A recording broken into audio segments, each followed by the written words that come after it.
मातरम, जय हिंद। मैं चक्रधारी शंखनाथ न्यूज से प्रमोद त्यागी। अगर किसी को देश हित और जनहित में सच सुनना पसंद ना हो तो कृपया करके उनके लिए हमारी ये वीडियो नहीं है।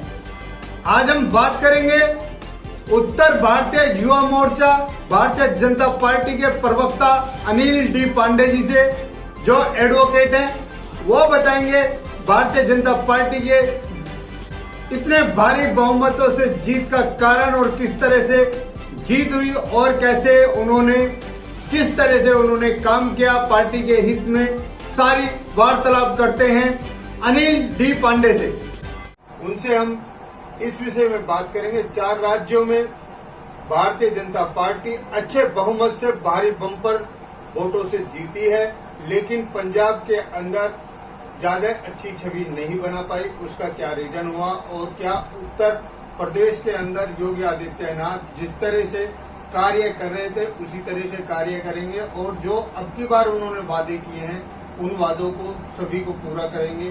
वही सारी बातें हम करते हैं एडवोकेट डी पांडे जी से।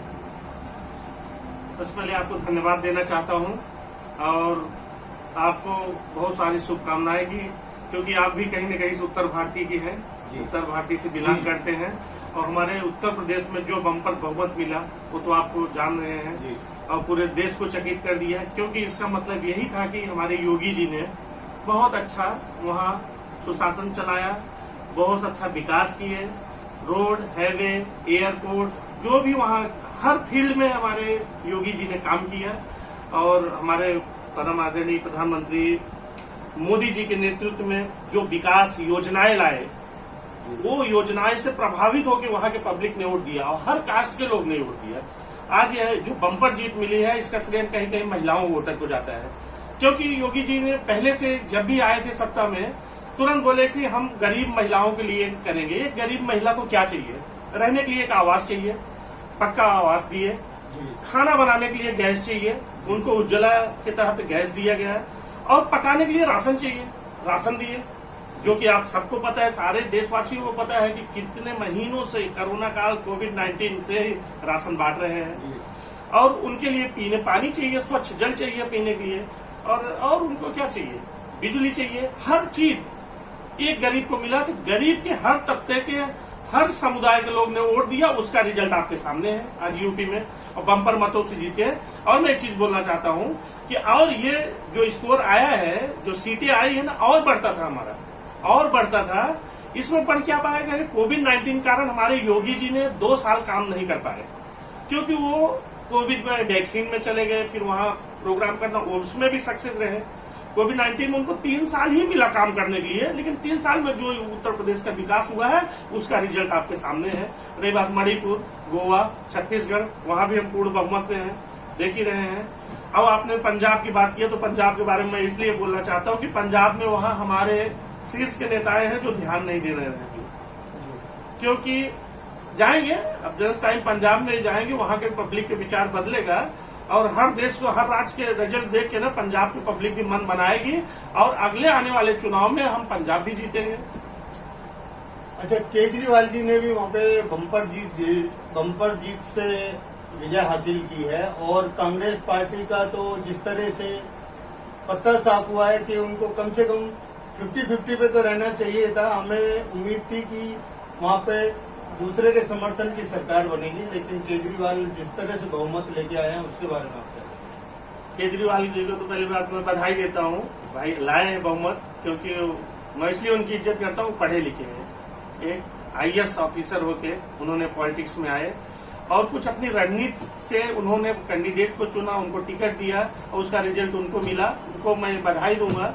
और वहाँ की पब्लिक भाई बीजेपी को नहीं अभी सिलेक्ट कर रही, नहीं मान रही, लेकिन आने वाले दिनों में मानेगी, क्योंकि हर राज्यों को विकास देख के पंजाब की पब्लिक उनको सिलेक्ट करेगी और बीजेपी का भी आएगा। और केजरीवाल की रणनीति का केजरीवाल सक्सेस हुई है उसके बारे में हम क्या बोल सकते हैं, लेकिन वहाँ पंजाब के इतिहास ने बहुत कुछ बता दिया कि हर आदमी का एक रिटायरमेंट एज होता है, जैसे हर एक दवा का एक्सपायरी डेट होता है। वहाँ बड़े बड़े दिग्गज हार गए, बड़े बड़े बादल परिवार देखिए, प्रकाश सिंह बादल देखिए। प्रकाश सिंह बादल अभी इस बार अगर वो चुन के आते थे तो उनका 100 साल के 96 ईयर्स के है इस समय जो चुनाव लड़े, सबसे सीनियर नेता पूरे देश के बादल जी थे। ये चीज आपको बता रहा हूँ, अगर इस बार चुनाव जीते तो 100 साल तक होते, तब तक वो राजनीति में रहते। लेकिन पब्लिक हर आदमी को रिटायर करता है। इसलिए तो वहां का सिद्धू जी देखिए, सिद्धू जी, चन्नी जी मुख्यमंत्री होके हार गए। जब ऐसे से बड़े बड़े दिग्गज नेता हार गए तो ठीक है, बीजेपी के वहां तो भी हम खाता खोले हैं। कांग्रेस से कई जगह सुपड़ा साफ हो गया है, लेकिन तो भी बीजेपी ने वहां भी अपना खोला है खाता, वहां भी 7 सीटें मिली है हमें। अच्छा, राकेश टिकैत ने 2 साल भारतीय जनता पार्टी के विपक्ष में आंदोलन कराया और सारा कुछ वो किया, लेकिन उत्तर प्रदेश में तो उनका कोई रिजल्ट नहीं आया। लेकिन पंजाब के अंदर वो पगड़ी पहन के बैठे कि मेरा किसानों ने माना, इसलिए भारतीय जनता पार्टी पंजाब के अंदर नहीं। कुछ नहीं, वो उनका बोलना है। किसान आंदोलन से अब तक क्या बोल रहे हैं, तो उसका बोलने कोई असर नहीं पड़ा, न पार्टी को पड़ा। हर पार्टी के लोग समझते थे कि किसान बहुत आक्रोशित है भारतीय जनता पार्टी से, लेकिन किसान भाई लोग ने ही इतना सब समर्थन करके वोट दिया। इसका रिजल्ट है कि हम बम्पर वोट से चारों राज्य में जीते, चारों राज्य में। और टिकैत क्या, टिकैत यूपी में आके नहीं राजनीति करते थे, यूपी के ही बॉर्डर बैठे थे, वहां राजनीति कर रहे थे। यूपी में क्या चला उनका, यहाँ की पब्लिक सिलेक्ट की, कहीं नहीं सिलेक्ट की। अब वहां वो कर रहे हैं तो उनका बिगला, जब उनका यूपी में नहीं चला तो पंजाब में क्या चलेगा। लेकिन ठीक है, वो बोल रहे हैं, उनकी भाषा है, उनके बैकटोन, उसमें हम कुछ कमेंट नहीं कर सकते। नहीं, हमने सुना था कि अखिलेश यादव ने उनको करोड़ों रुपए देकर अपने लाखों आदमी राकेश टिकैत ने लगाए थे भारतीय जनता पार्टी को हराने के लिए। घर घर पे जाके उन्होंने वो भी किया था, लेकिन वो अपने मिशन में यहाँ पर फेल हो गए बुरी तरह से। अब राकेश टिकैत को करोड़ रुपए दिए कि क्या दिए, अब वो तो हमारे सामने हुआ नहीं है। तो एक मैं पार्टी पदाधिकारी होने के कारण एक जिम्मेदार मैं चीज में नहीं कमेंट कर सकता किसी की लेनी देनी पे। सर, हम मीडिया वाले हैं, हमें तो सब चीजों की खबर लगी जाती है। हाँ, तो मीडिया वाले आपको पता चले तो अभी तो मुझे भी पता चल रहा है, आपके भी पता चल रहा है, लेकिन इसके बारे में हम कोई कमेंट नहीं कर सकते। लेकिन अगर लिए रहेंगे तो उनको बधाई हो, उनका कम से कम घर चले। अखिलेश जी का तो सुपड़ा साफ हो गया, साइकिल पंचर हो गई, आप देख ही रहे हैं, साइकिल पंचर हो गई। बोल रहे थे 300 के बाद 125 भी नहीं क्रॉस कर पाए। तो इसलिए उन लोग जो कर रहे हैं वापस में करें, उनको बधाई हो। इतने गठबंधन लेके अखिलेश यादव शपथ जीते, लेकिन कुछ नहीं, बीजेपी का सरकार बनी बहुमत से। फिर हम 5 साल काम करेंगे। आने वाले विगत 2027 में जो हाल सपा का हुआ है, कांग्रेस का हुआ है, जो बसपा कांग्रेस का हुआ, वही सपा पे होगा। ये चीज आप देख लेना। अच्छा, मेरा कहना यह है कि जो 35 साल पहले राकेश टिकैत की जो प्रॉपर्टी थी वो 8 बीघे जमीन हुआ करती थी, और राकेश टिकैत के जो पिताश्री थे महेंद्र टिकैत, वो उन्होंने अपनी प्रॉपर्टी का आंकड़ा दिया था, जो उनकी कैश संपत्ति थी वो 2 लाख रुपए। लेकिन आज 10,000 करोड़ की प्रॉपर्टी उनकी कैसे हुई? अब यही ना आपने बोला ना, अभी कमेंट किए कि भाई अखिलेश ने उनको 1 करोड़ रुपए दिया था। तो ऐसे कई नेताजी हैं जो दे रहे हैं उनको, तो पैसा प्रॉपर्टी बढ़ेगी। अब उनका तो मैं 7-12 प्रॉपर्टी का देखा नहीं हूँ, कुछ कितनी जमीन है, अब उनको वही आज उनके पास 350 बीघे जमीन है, 12-13 भट्टे हैं, 13 पेट्रोल पंप के करीब हैं, और 2-3 फैक्ट्रियां हैं, और भी उनकी बहुत सारी मार्केट में दुकानें हैं, करीब 400-500 के करीब। और कैश प्रॉपर्टी जो है उनकी वो करोड़ों में बताई जाती है। अब ये चीज तो राकेश टिकैत जी ने कहाँ से बनाया, कैसे बनाया, वही जान सकते हैं। और यही सब तो है, इसीलिए उनका किसान आंदोलन में कोई इफेक्ट नहीं हुआ। किसान आंदोलन, किसान भाई लोग भी जान गए ना कि कैसा आदमी है, क्या कर रहे हैं राकेश टिकैत जी, कहाँ से इतनी प्रॉपर्टी बना ली है। खेत में किसान बोलते हैं अपने को, किसानों के नेता बोलते हैं, कोई खेत से अनाज बेच के, आप बोल रहे हैं ना 8 बीघा जमीन थी, 8 बीघा जमीन में क्या फसल पैदा की। अगर चांदी भी पैदा करते, सोना चांदी भी, तो भी इतना नहीं होता था जितना संपत्ति आज है। तो कहाँ से बनाया था? आप सब, कोई भी वोटर्स, कोई भी जो उत्तर भारतीय है, कोई भी पब्लिक, ये जनता जनार्दन सब जानती है। इसीलिए राकेश टिकैत का इफेक्ट इस इलेक्शन में नहीं रहा है। क्या योगी जी इसकी जांच करेंगे? डेफिनेटली सबकी जांच कर रहे हैं, तो वो भी जांच के इसमें आएंगे। योगी जी ईमानदार से आदमी, संत आदमी है। योगी जी अगर होते तो योगी जी की बहन आज फूल बेच रही है चौराहे पे, योगी जी क्या नहीं कर सकते थे? अपने परिवार को बढ़ावा नहीं दे सकते थे? योगी जी ईमानदारी से काम कर रहा है, इसीलिए जनता जनार्दन ने उनको चुनी है। ये 5 साल आप देखिए, अभी मैं एक दावे के साथ बोल रहा हूँ, 1 हफ्ते में देखिए कितना रूल पास होगा, कितना रूल पास होगा। यही मंत्रिमंडल का विस्तार होने दो मंडे ट्यूजडे को, और योगी जी को हमारे शपथ लेने दीजिए, फिर देखना क्या होगा। सबकी इंक्वायरी चली, वैसे सब वो भी सबके घेरे में आएंगे तो उनका भी चलेगा। मतलब राकेश टिकैत के यहाँ पे भी बुलडोजर चालू होगा? वो बुलडोजर बाबा की उनकी उपाध्याय उठी है, और बुलडोजर स्टा भी मंगा लिए हैं, ऑर्डर भी कर लिए हैं। अब किसके किसके ऊपर बुलडोजर चलेगा समय बताएगा, अभी से बोलना मुश्किल है। जैसा कि जनता का आक्रोश था और जनता ने बहुत अच्छी तरीके से खुशी मनाई है और छोटे बड़े बुलडोजर पे आदमी लोग बैठे हुए थे बुलडोजर के उस पे, और बुलडोजर पे भगवा लहरा रहे थे। और बहुत से लोगों को हमने देखा कि छोटे छोटे प्लास्टिक के जो बुलडोजर है वो सिर पे बांधे हुए थे और हाथ में लेके घूम रहे थे। तो वो बुलडोजर का जो इस बार में जो वो रहा है, क्या इसी तरह से आने वाले 5 साल भी बुलडोजर बरकरार रहेगा? डेफिनेटली, इसीलिए स्टा बुलडोजर में जितनी भी जनसभाएं हुई उत्तर प्रदेश में, योगी जी तो हर प्रदेश में जाते हैं चुनाव को प्रचार करने के लिए। अब उनका एक नाम उपाधि दे उठी है। बुलडोजर एक ऐसा चीज है भाईजान, मैं आपको बता रहा हूँ कि बुलडोजर इमीडिएट इफेक्ट, जैसे Yogi ji immediate effect order pass करते हैं, उससे बुलडोजर इमीडिएट धराशायी करती है, डैमेज करती है। इसलिए और किसको डैमेज करती है? इनलीगल चीज को। लीगल चीज पे कभी भी बुलडोजर नहीं चलता, इनलीगल पे चलता है।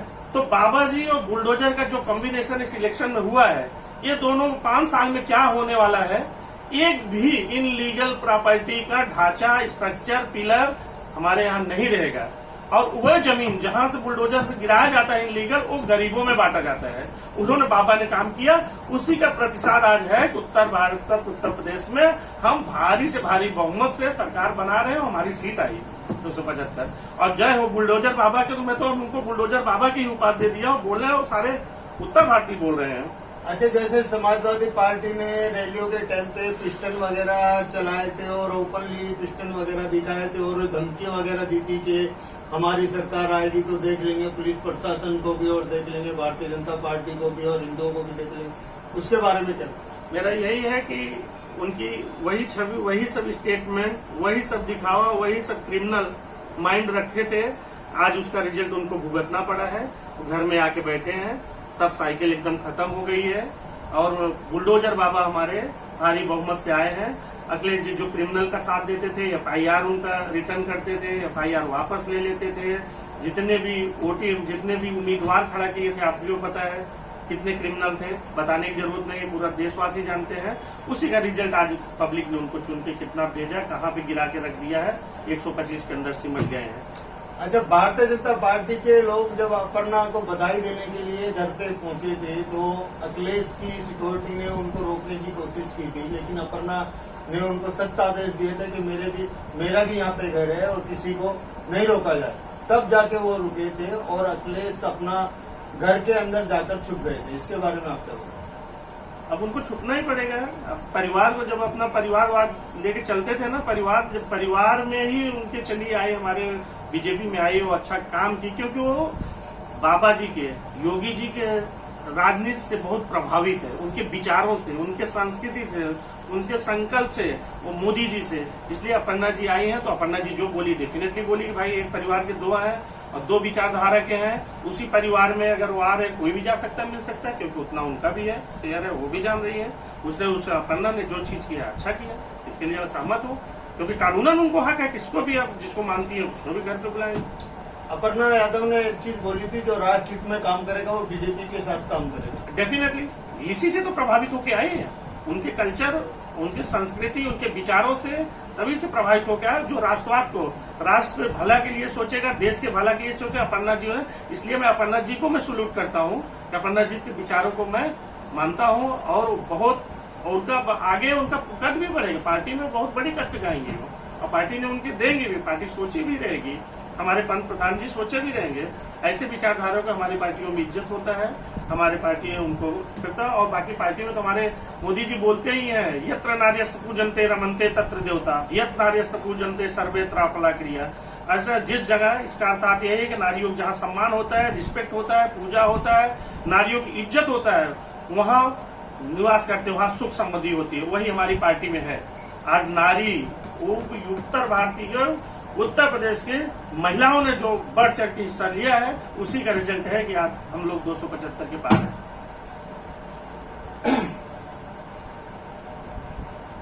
मुनावर राणा ने बोला था कि अगर मैं उत्तर प्रदेश के अंदर भारतीय जनता पार्टी दोबारा होगी तो मैं देश छोड़ दूंगा। क्या वो देश छोड़ेंगे? अब उनको तो भाई छोड़ना ही पड़ेगा। अब बोले हैं, ऐसा स्टेटमेंट दिए हैं, तब अगर जबान भी पक्के रहेंगे तो छोड़ेंगे। अगर फिर वैसे ही हवा में बोले रहेंगे तो फिर रहे तो भाई देश का भला सोचेंगे, देश के लिए करेंगे, देश की हित सोचेंगे तो देश में रहेंगे। नहीं तो योगी जी बोल ही दिया है यहाँ जगह नहीं है, पाकिस्तान में जगह है जो देश को नहीं मानेगा। आएंगे योगी जी, पहले अब आ गए योगी जी, समय आ गया। क्योंकि ऐसा ही नारा एक पंजाब के आदमी, पंजाब का एक युवा था, उसने दिया था कि अगर भारतीय जनता पार्टी उत्तर प्रदेश के अंदर नहीं आई तो मैं बीच चौराहे पे अपनी गर्दन कटा लूंगा। और उस आदमी ने जब जीतने के बाद भी साफ साफ बोला था कि मैं तलवार साथ में लेके आया था कि अगर भारतीय जनता पार्टी आज नहीं जीतती तो मैं अपनी गर्दन कटा लेता। बीच चौराहे पे हजारों लोगों के सामने बोला था। और अगर मुनव्वर राणा को अपनी बात रखनी है तो उनको देश छोड़ना चाहिए। आप क्या कहते हैं? डेफिनेटली हमारे बीजेपी में गद्दावर हैं जो बोलने वाले हैं, रघुकुल रीत सदा चली आई, प्राण जाए वर बचन न जाए, क्योंकि योगी जी को मानते हैं, कुछ नीतियों को मानते हैं। वो जो था वो किसी पार्टी से नहीं था, वो एक आम जनता थी। और आम जनता का इतना मोह भारतीय जनता पार्टी से, इसके बारे में आप क्या कहते हैं? आम जनता का मोह था तभी उसने इस तरह का भीष्म पितामह जैसे वचन लिया। और शायद अगर नहीं होता तो कर भी लेते थे, वो कर भी लेता था, लेकिन उसका दिल से बोला था। भगवान ने भी देखा, साथ दिया, क्योंकि एक संत के उपलक्ष्य में बोला। संत भगवान के रूप होते हैं, हमारे योगी जी भगवान के रूप है। आशीर्वाद लगा और उसका बोलना सच हुआ और रिजल्ट सामने है। जैसा कि अभी इतने भी क्रिमिनल बाहर आए थे चुनावों के टाइम पे, क्या ये सब अंदर जाएंगे या इनके ऊपर कोई कार्रवाई होगी या नहीं होगी? अरे भाई यही तो है, कितने क्रिमिनल लोग अंदर से, उनकी नौबत आ गई, अंदर से चुनाव लड़ना पड़ा, जेल के अंदर से चुनाव लड़े हैं। तो अभी वो लोग अब कैसे आएंगे? जो होगा, कानून से बड़ा कुछ नहीं होता, कानून का डंडा बहुत मजबूत है। अभी तो सब जाएंगे, अभी तो लिस्ट बनी होगी, योगी जी का लिस्ट तैयार हो जाएगा, उनका काम करना चालू हो गया रहेगा। अभी देखो जो इलीगल काम किया है वो जाएगा, डेफिनेटली जाएगा। इतने बड़े बहुमत के बाद 2 जगह की सीट जो है भारतीय जनता पार्टी ने जीती, जैसे कि सरदाना संजीत सोमपाल हार गए, और कराना में जो वहां की सीट जीतना एक उपलब्धि का कारण बताया जाता था, वो भी सीट हार गए। मैं बोलता हूँ कराना में बहुत बड़ी राजनीति हमारी प्रियंका वाड्रा ने किया था, जो कराना में हुआ था, तो जो हमारे अपोजिट पार्टी वाले ने किया था। तो ऐसा नहीं है, जो भाई इलेक्शन लड़ रहा है तो इलेक्शन में बड़े बड़े दिग्गज हार जाते हैं। कभी हमारे केशव प्रसाद मौर्य जी हार गए, भाई पब्लिक ने नहीं एक्सेप्ट किया। पब्लिक का जनाधार मेन होता है, तो हारना जीतना तो लगा रहता है, लेकिन सबसे बड़ी बात है कि हम बहुमत में है, बस। संजीत सोमपाल जी कंटिन्यूटी जीतते आ रहे थे और वो बहुत अच्छे लीडर भी हैं, उनके हारने का क्या कारण हुआ? मैं बोल रहा हूँ, आपको अभी बताया मैंने अपने स्टेटमेंट में कि राजनीति में 1945 में सबसे पहले, 1945 जब देश स्वतंत्र हुआ, 1945 में सरपंच थे प्रकाश सिंह बादल जी। आज तब से वो आज तक राजनीति में थे, कृषि मंत्री भी थे पंजाब में। वो कैसे हार गए? वहाँ की पब्लिक, मतलब उनका इतना अच्छी छवि थी कि किसी आम पब्लिक को बोलते थे हमारे विधानसभा में ये आदमी खड़ा हो रहा है, आप उनको वोट दो, उसको वोट देती थी वहाँ की पब्लिक, भगवान जैसा मानती थी। हार गए तो हारना जीतना लगा रहता है। नहीं, अभी जो बात जो खुल के आ रही है उसमें ये बताया जाता है कि 2 पार्टियों ने हिंदू नेता ही खड़े किए थे, इसलिए संजीत सोमपाल जी जो हार गए। अब कहीं न कहीं रणनीति फेल हुआ रहेगा, या वो पब्लिक को नहीं सेटिस्फाई कर सकते हैं। तो हम जातिवाद पे नहीं जाते, क्योंकि हमारी पार्टी अब इस इलेक्शन में जमाना चेंज हो गया। मोदी जी ने बोले ना, पंतप्रधान जी, जमाना चेंज हो गया, पब्लिक का दिमाग चेंज हो गया। अब जातिवाद पे वोट नहीं पड़ेगा, विकासवाद पे वोट पड़ेगा। विकास किए हैं इसलिए आज जीते हैं। बाकी वहाँ की रणनीति क्या है, वहाँ की पब्लिक क्या सोच रही है, तो उनकी पब्लिक जितने भी सपोर्टर थे उनको धन्यवाद देता हूँ। होगा, लगा जीते रहते हैं, हारने। ये तो इस इलेक्शनों में साबित हुआ है कि इस बार जो है जाति पाति के ऊपर इलेक्शन नहीं हुआ है, विकास के ऊपर। और सबसे बड़ा जो मुद्दा रहा है वो मुद्दा रहा है सुरक्षा का। सुरक्षा के ऊपर ही वोट ज्यादा पड़ा है। सुरक्षा के मुद्दे के कारण ही योगी जी दोबारा सत्ता में आए हैं। और क्या इस तरह की बरकरार सुरक्षा रहेगी? डेफिनेटली, क्योंकि वही मुद्दे लेके चले हैं, वही एजेंडा लेके चले हैं, तो ये एजेंडा तो रहेगी। सुरक्षा, सबको सुरक्षा चाहिए, सब स्वच्छ सफाई। मोदी जी का एक नारा है, ये भी स्वच्छ और सफाई, स्वच्छता और सुरक्षा, तो दोनों चीज को लेके चलेंगे और डेफिनेटली यही रिजल्ट होगा। आने वाले विगत दिनों में बीजेपी का ही परचम फहराएगा हर चुनाव में। जो 20 साल, अभी जो 2 साल के कार्य में चूक हुई है, क्या वो आने वाले इन 5 सालों में वो पिछले 2 साल की भी भरपाई करेंगे? डेफिनेटली वही चीज तो है। यही चीज तो बोले भी है योगी जी कि भाई कोरोना काल में थोड़ा विकास का काम रुका था, लेकिन तो भी उसमें काम चालू था, ऐसा नहीं था रुका था, तो भी पब्लिक काम चालू था, हर डेवलपमेंट चालू था। अभी तो 5 साल पूरा मिला है योगी जी के, अभी ये 5 साल में देखिए, वो तो एक था स्टार्टिंग स्टेज था, अभी सेकंड स्टेज में देखिए क्या हो रहा है, क्या होगा, क्या विकास होगा, आप लोग के सामने होगा, अभी से बोलना मुश्किल है। देखा आपने किस तरह से बेबाकी के साथ में अनिल डी पांडे एडवोकेट जी ने जवाब दिया, और इसी के साथ हम लेते हैं विदाई। इसी के साथ देश के लिए जीना, देश के लिए मरना। अगर आपको हमारी ये वीडियो अच्छी लगी हो तो लाइक करें, शेयर करें, कमेंट करें, सब्सक्राइब करें और बेल आइकन जरूर दबाएं।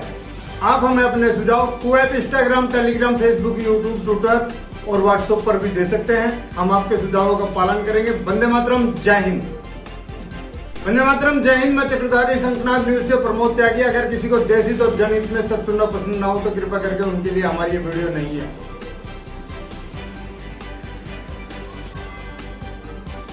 इसी के साथ देश के लिए जीना, देश के लिए मरना। अगर आपको हमारी ये वीडियो अच्छी लगी हो तो लाइक करें, शेयर करें, कमेंट करें, सब्सक्राइब करें और बेल आइकन जरूर दबाएं।